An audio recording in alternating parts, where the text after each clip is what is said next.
I swore I never touched her lips. Yet I woke with her name burned into my skin, right over my pulse. It was the kind of night where even the stars seemed to lean and curious. A stillness to the air that ain't right for a border town like Calico Junction. Too quiet, too watchful. ID-ridden and dusty broke and planning to ride out just the same. All I needed was a drink, a bed, and maybe a few hours where nobody remembered my name or what I did in Kansas. That's when I saw her, Ruby Devereaux. She stood behind the bar like she owned every eye in the place, and maybe she did. Crimson dress stitched tighter than sin, black hair in a coil like a rattler, ready to strike in a gaze that didn't flirt. It judged, like she'd already weighed your worth and found it lacking. But me? I wasn't there for trouble. Just one drink, maybe two, no smiles, no games. Then I heard her say it, clear as a bell over the piano man's tune, no kisses ever, not for money. Not for mercy. And sure as hell not for love. Folks laughed, but I watched her fingers tremble just a little when she poured my whiskey. I should have left then. Should have downed that glass, tipped my hat, and rode out into the dark like I always did. But something in her eyes, something haunted, stayed my boots. And when she leaned close, real close, to hand me that glass, I caught the scent of lilac and gunpowder, a strange mix, but it lingered. She looked at me and said, "You got death on you, stranger, best sleep light." Didn't smile, didn't blink. That night, I didn't dream. Or maybe I did. All I remember is heat, whispers, someone tracing my neck with fingers that burned like ice. And when I woke, shirt damp with sweat, breath caught in my chest, I saw it in the mirror of the boarding room. Her name, Ruby, scratched across my neck. Like it had grown there. No ink, no wound, just skin. Changed. And that was the beginning of the end of me, of her, of everything we thought we could hide from.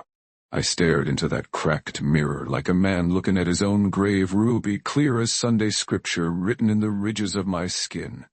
Not carved. The kind of thing a sane man might call a trick of light, if his throat didn't burn every time he said her name. I stormed back to the Saloon Sun. Not even up boots echoing too loud in the empty street. Calico Junction. At dawn smelled like regret and stale bourbon. The kind of place where secrets ferment in the dirt, but the saloon doors, still swinging from last night's stories, opened into silence. No Ruby, no barkeep. No piano, just dust hanging in the air thick as smoke. I stepped behind the bar, something no man should do without permission, and found two glasses, one half drunk, one untouched. A faint print on the rim. Lips small, delicate, hers, and beside them on a torn piece of ledger paper 6 words, scrawled in a hurried hand. "Don't follow me, don't trust mirrors. Now I ain't a superstitious man. I've seen what a bullet does up close, that's all the faith I need. But I also know when something's off, and this felt like ID walked into someone else's dream or their nightmare."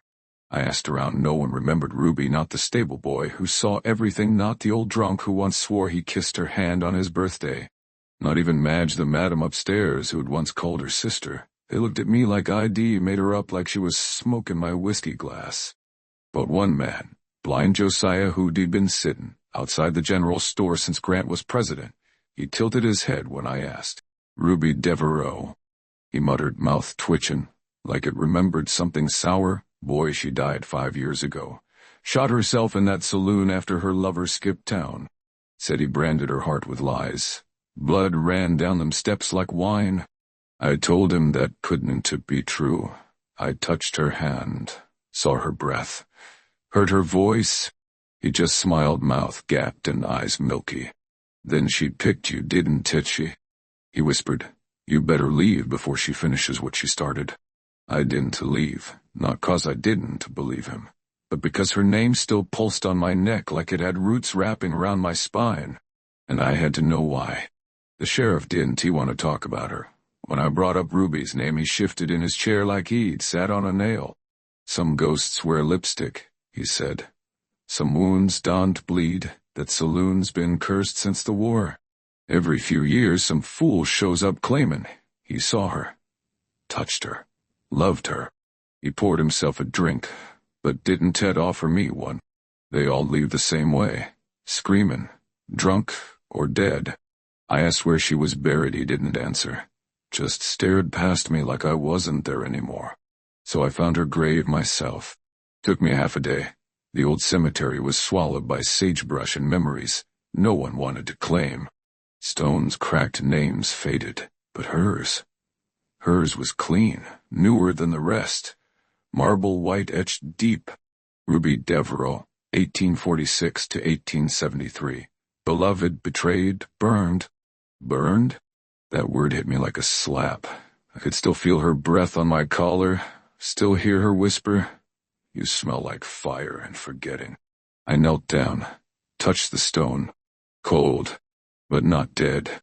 It hummed faint and low like a song sung through teeth. My hand drew back, and there it was again. Her name glowing faintly on my neck in the reflection of a rain puddle beside her grave. Not my mirror. The earth, Cess.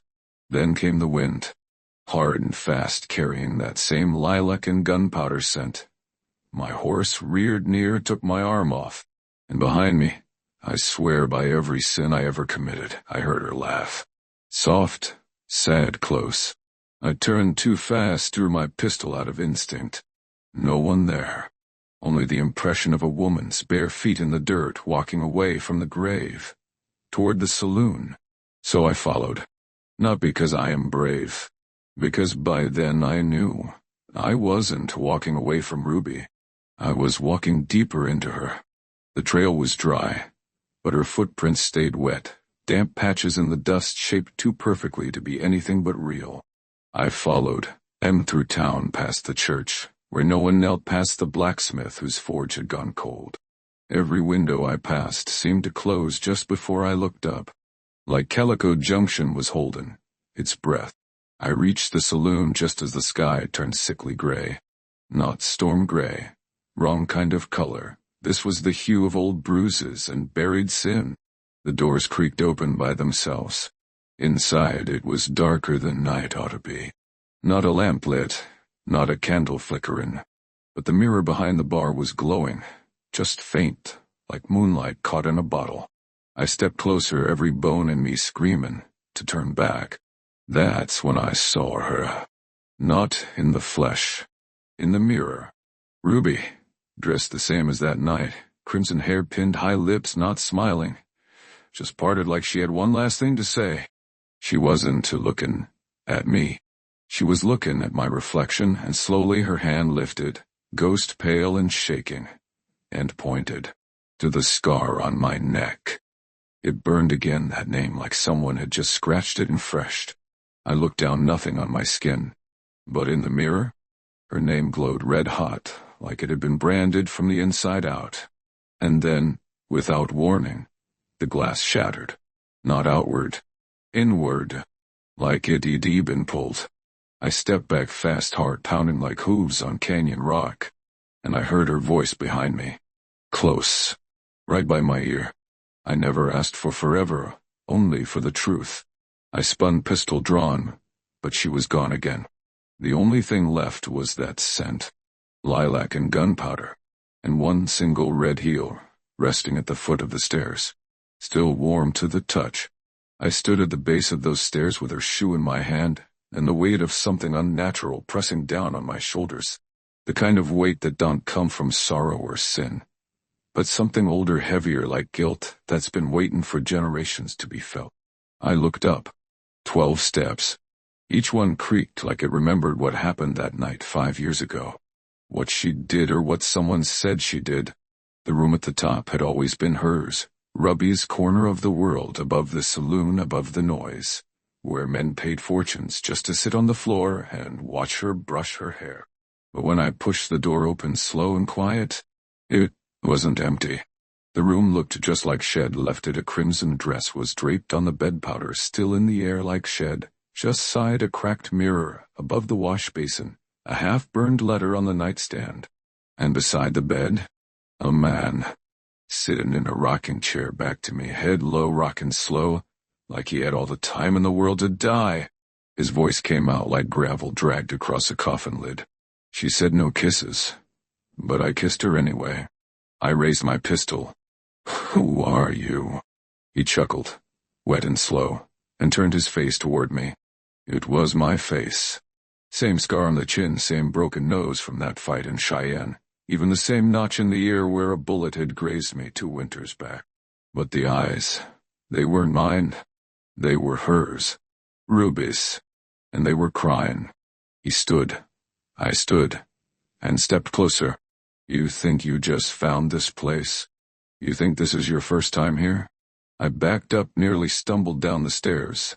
You left her, I whispered, now steps from me.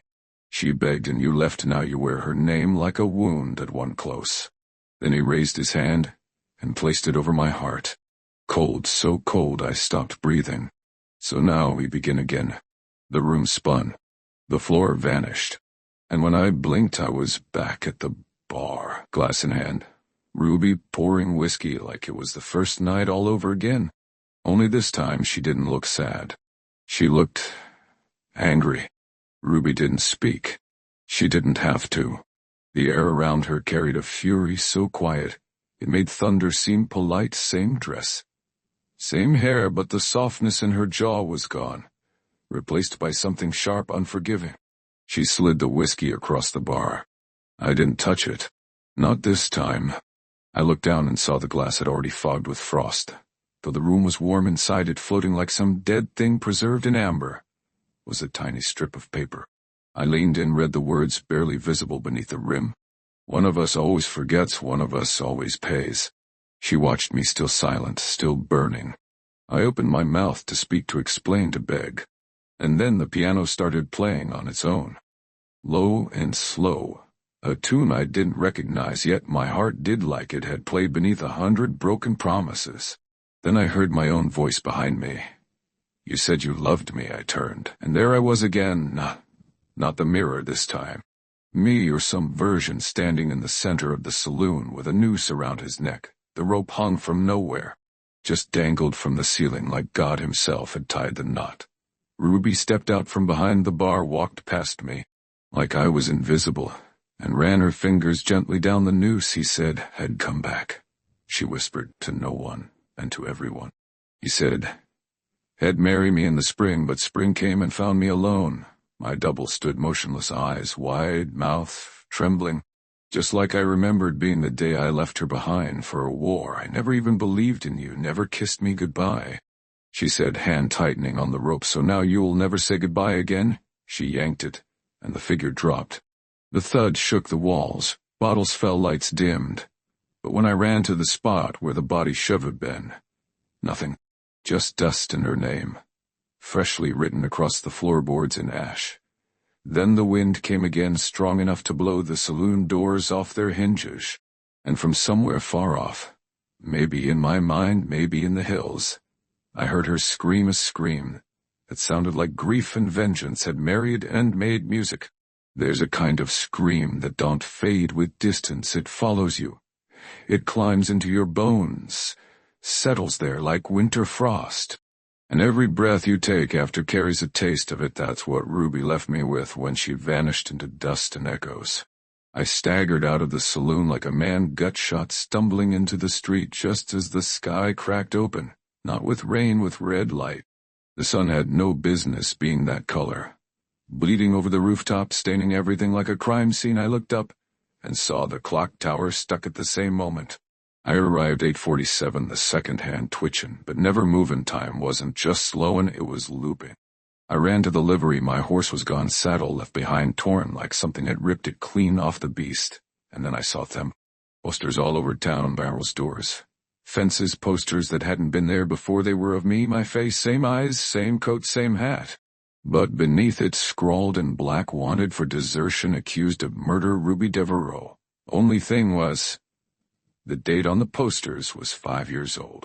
Same year she died. I tore one down, heart slamming in my chest. That was my face, sure enough, but the eyes were hollow, like they knew something I still didn't. I turned, and standing in the alley was blind Josiah again, only now he wasn't sitting. And he wasn't blind. His eyes glowed faint blue in the strange light, and he looked at me like a man seeing the last page of a book he already read. You ever wonder, he said, voice like sand through a sieve, why she picked you? I tried to speak nothing. Came, you didn't just leave her, son, he said, stepping closer. You lied to her? Swore you'd come back. She held on to that lie till it rotted inside her, and when her soul broke, it remembered your promise better than you did. He pointed to my neck. Now she's written herself into you. I reached up. Her name wasn't a burn anymore. It was a brand raised red and pulsing. And for the first time since I arrived in Calico Junction, I understood what the mirror had shown me. This wasn't a haunting. I backed away from Josiah, but he didn't follow. He just stood there, pale eyes glowing, muttering the same line over and over like it was scripture. She remembers, she remembers, she remembers. The wind kicked up again, but this time it wasn't dry. It carried the sound of footsteps. Bare feet across gravel, soft, deliberate. I turned, and there she was, Ruby, not a memory, not a ghost, not a trick in glass, but her walking toward me barefoot through the middle of Calico Junction, as if she'd never died, as if the town didn't belong to death itself. She stopped just out of reach. Her eyes searched mine, like she was looking for pieces of the man I used to be. You said you loved me, she whispered. I swallowed. Couldn't lie, not anymore. I did, I do, I just left. She finished for me without saying goodbye. I wanted to touch her, to take her hands and explain, to beg, but something in the air said if I laid a finger on her, I'd never let go. I died thinking you were coming back, she said, voice flat. Every footstep outside my door, every knock on the wall, I thought it was you. She stepped closer, then came the silence, and, after that, the rope. I felt it then. A tightness around my throat, sudden and cruel. Like fingers I couldn't see were pulling at something invisible wrapped around my neck. She didn't touch me, she didn't have to. You wear my name because you stole my ending, she said. You left. And I stayed, and now I live in the part of you that never healed. Tears burned behind my eyes, but no sound came out of me. She took one final step forward, close enough that I could see the flecks of gold in her eyes. Eyes I'd memorized once, and then tried for years to forget. One of us has to stay this time, she said, and one of us has to leave. Then she held out her hand, not in forgiveness, but in exchange. Her hand hung there in the stillness, palm up, waiting, not warm, not cold, just final. The kind of gesture that Daunt Beggett knows, and I understood then, down to the marrow of me, what she meant by exchange. One of us would walk out of Calico Junction with breath in our lungs, and it wouldn't be both. You think I deserve to die? I asked, her voice rasped, raw from guilt and dust. Ruby tilted her head like a preacher contemplating a sinner's last confession. No, she said quietly. You deserve to remember forever. She closed her fingers around mine, and the world cracked open. I saw it all, her memories, flood into me like fire through a frozen river, her waiting at the window every day for my letters. The stares from townsfolk when word came back that I'd deserted, the sound of boots on the porch that never were mine. The night she lit a match, stared at the rope, and whispered my name one last time. She didn't scream when she stepped off the chair. She smiled, believing I'd come soon. By the time the chair hit the floor, she was already a ghost, wearing hope like a veil. And then darkness. I fell to my knees in the street chest, heaving her name seared so deep inside me. Now I didn't need a mirror to see it. I could feel her, like another heartbeat beneath mine. She knelt beside me, voice soft but heavy. Now you know what it cost. I looked up, tears cutting through years of dust on my face. Let me carry it. I begged, let me be the one who stays.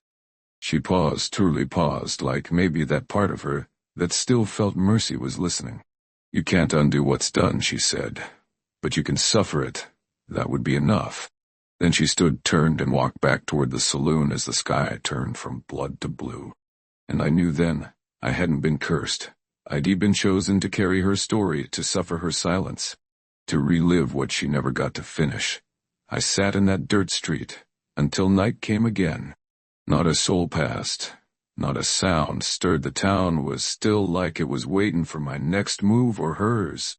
But the saloon, it lit up from inside one light. Ruby's room. I rose, legs stiff, heart heavier than ATD ever been, and walked toward that glow like a man headed for his own hanging. When I pushed open the saloon doors, the room was empty. No bottles, no bar, no piano, just dust and echoes of things I now remembered too well. and her voice clear and close upstairs, so I climbed the steps, groaned in time with my heartbeat. 12 again, same as before. Only now every creak whispered something: coward, liar, lover, ghost. I opened the door to her room and found her sittin' by the vanity hair down. No red dress, just a white one. Now like the kind you bury someone in. She didn't look at me, just kept brushing her hair slow like she'd been doing it every night since the rope. I tried to forget you, she said. Tried to let the anger rot out of me. She looked up into the mirror, nodded herself at me. But you kept coming back. I wanted to explain it, wanted to tell her I didn't know why I came that. Maybe some sins don't echo until the world's quiet enough to hear 'em. But none of that mattered now. You asked to stay, she whispered. I nodded then. Sleep, love, she said, and don't wake until the mirror breaks again. She stood, walked to me, and kissed me, for the first time, soft, cold, eternal. And as her lips left mine, I vanished, not from the world, from myself. When I opened my eyes, I was sitting at her, vanity brush in hand, white dress on my back, hair long and black. And in the mirror, her face stared back. Only now it wore my eyes. It was her skin, her mouth, her dress. But my thoughts behind the eyes, I stared into the mirror, frozen, the silver glass rippling like it knew, like it approved. And somewhere below me downstairs, the saloon doors creaked and new sound boots. Spurs, a man walking in, just like I had once upon a memory I thought was mine alone. I rose slowly from the vanity, hands shaking, they weren't mine, slender pale fingers that had once poured whiskey for 100 lost men brushed lips against eager necks without ever giving away a kiss. Now I wore them like gloves trapped inside the shape of a woman wronged. Down below, the piano started playing again, the same sad tune, the one I didn't know, but somehow always remembered. I stepped out into the hallway, the floorboards whispered under me, not with words, but with knowing. And that's when I realized this was how it always went. Ruby didn't haunt this place, she became it. And now so had I. I was the next chapter in a story that never ended, the next face behind the glass. The next soul bound to watch him arrive, whoever he was, drifter, soldier, sinner, it didn't matter. Head step and drink her whiskey, fall for the mystery. And when he woke, her name would be on his neck, just like mine had been. I leaned over the balcony and looked down. There he was, young, dusty, eyes lost in sorrow, just like I'd been. And before I could stop myself, I whispered, no kisses ever. He looked up startled, and it began again. He sat at the bar, that boy same as I had. Hands rough, boots cracked, eyes carrying more grief than years. Just looking for rest, for a drink, for something to believe in again. And I, or what remained of me, stood behind the bar, a bottle in hand I didn't remember reaching for. The dress fit like a memory, the perfume, lilac and gunpowder, clung to my skin like blood, that one, wash off. He looked up, and I saw it, that first flicker of need, not lust, not hunger, need for something that didn't hurt. He opened his mouth to speak, but I cut him off. No kisses, I said. He blinked, surprised. Not for money, not for mercy, and sure as hell not for love. The words spilled from my mouth like smoke from an old fire that never died out. He smiled, nervous. I poured him a glass. He drank, and somewhere deep inside me she stirred. Not angry, not sad, just waiting, because I knew how this would end. He'd stay the night, dream of whispers, feel the burn, wake with a name on his skin that he never asked for, but would never shake. And me? I'd climb the stairs, sit before the mirror, brush her hair, my hair, watch the hours pass in silver silence, until it was my turn again, or his, or the next fool cursed enough to mistake a ghost for grace. The piano started playing slow and lonesome, and in the mirror Ruby smiled. One of us always forgets, she whispered. One of us always pays.